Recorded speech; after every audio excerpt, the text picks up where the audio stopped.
हम लोगों ने चिन्हित किया है विभिन्न सरकारी प्रयोजन के लिए।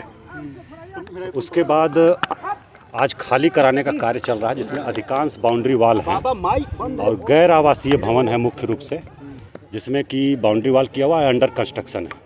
उन्हीं को इस 40 एकड़ में से खाली कराया जा रहा है। इसको लेकर के सुबह कुछ लोग इकट्ठा हो गए, पथराव किए, जिसमें कुछ लोग घायल हुए और कुछ जवान भी घायल हुए, सिटी एसपी भी घायल हुए।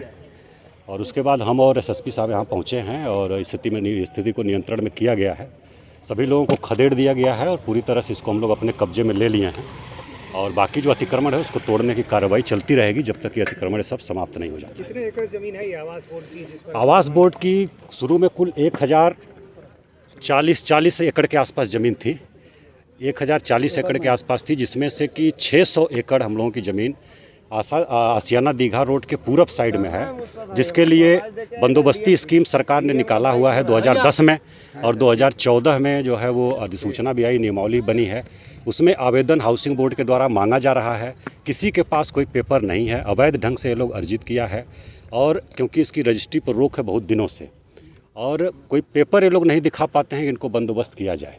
लगभग 5000 के आसपास घर बने हैं पूरब साइड में, और अभी तक मात्र 90 एप्लीकेशन आए हैं जो कागज़ के साथ हैं। उसमें से भी जांच के बाद सिर्फ 9 लोगों को पाया गया है कि जिनका कि जो रैयत थे, जिनकी ज़मीन थी असली में, उनसे कोई संबंध स्थापित होता है, चाहे परचेज का चाहे वंशावली का। 9 लोगों का बंदोबस्त अभी तक मात्र हो पाया है लगभग 11 सालों में।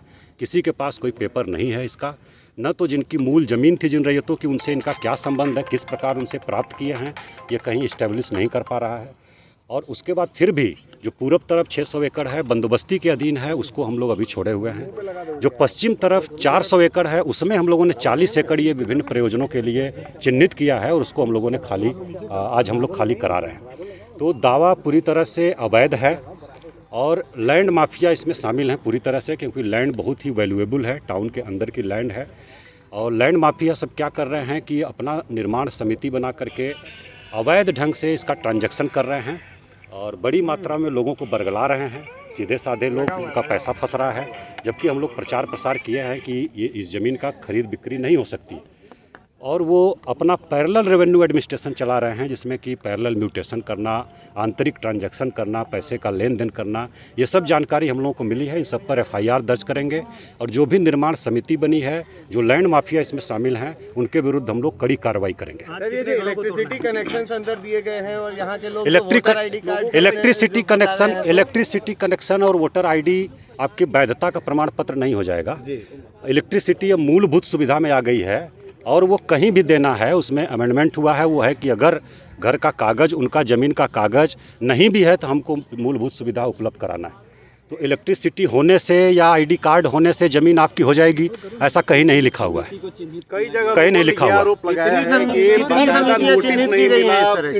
नहीं, नोटिस का हम बता दें, नोटिस 3 बार किया गया है।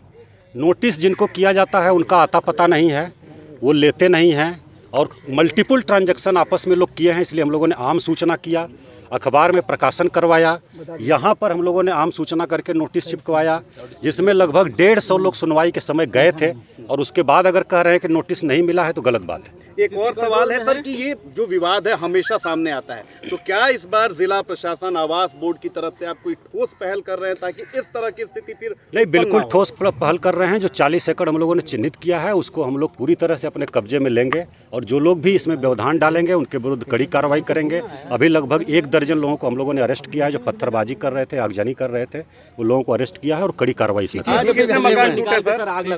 आज कितने मकान पुलिस को रोकने के लिए आज ही सब हो जाएगा? नहीं, आगे भी कार्रवाई चलती रहेगी। जब तक पूरा नहीं होगा तब तक कार्रवाई चलेगी, और इसको हम लोग पूरी तरह से अपने कब्जे में लेंगे। ये पूरी तरह से सिचुएशन नियंत्रण में है।